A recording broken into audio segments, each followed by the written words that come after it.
What's going on, everybody? We're here with a little product review of one of our snowblowers that we use. This is great for your little residential driveways.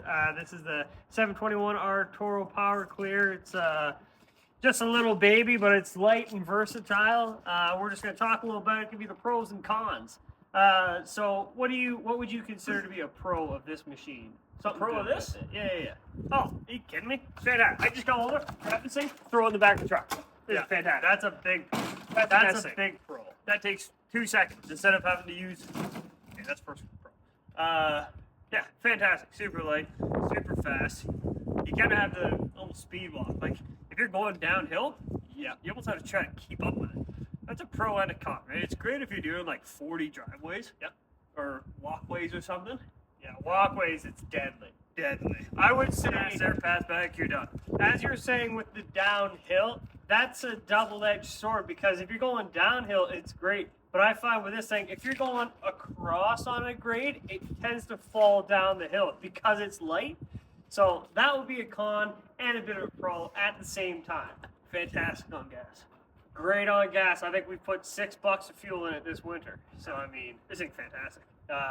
I would say this thing here, it's a little annoying because when you're going, I guess, so for operation, right, it's just kind of your lawnmower positioning. But this thing here is how you switch around the chute. They call this the slapstick. So kind of every time you get to your passing, you have to switch it and then you pull it back. It's a minor inconvenience, but it's not that big of a deal. Chute adjustments, right? All these plastic compartments, right? I can see these kind of breaking down over time. So I don't think that's all the greatest, but for what you're paying, right? I mean, you're not breaking the bank overly to get this big. What is it, $1,200? Yeah, something like that. I It might don't be a know if little it's that north. much. You know, it might be a little Right. north. And I mean, the good thing about it too, like, yeah, sure, you got your plastic, so you might break a piece here and there, but there's far less moving parts. Yeah. Much less expensive than something that's super intricate with a ton of mechanical components. Where this is just simple plastic slapstick and some rubber fins that you don't have to. Very little maintenance. Yeah, these little paddles here, they're pretty decent. The only thing that I would say leads into these with is a big con is you can't do gravel because this thing will just throw rocks. So if you got like a course like an A grade gravel driveway kind of thing and you're flicking this thing through it, you're gonna throw stones everywhere.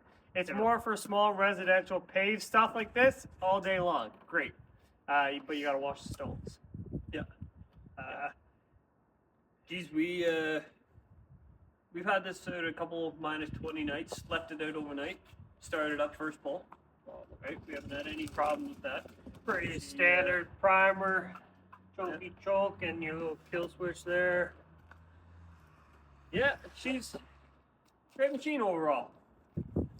So if you were to take this thing and give it a grade out of 10, what would you say? I think I would be giving it pretty close to a 10, not a 10. I'd be, we've had a really good experience with this so far.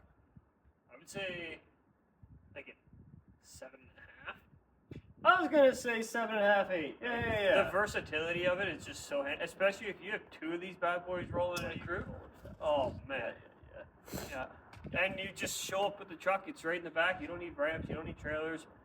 Just hand bomb it in, hand bomb it out in 2 seconds. And they're fast too. Like they're not self-propelled technically, but the blades on the front pretty well self-propel. If you want to get a machine or you're looking for some opinions, this is a great spot to start.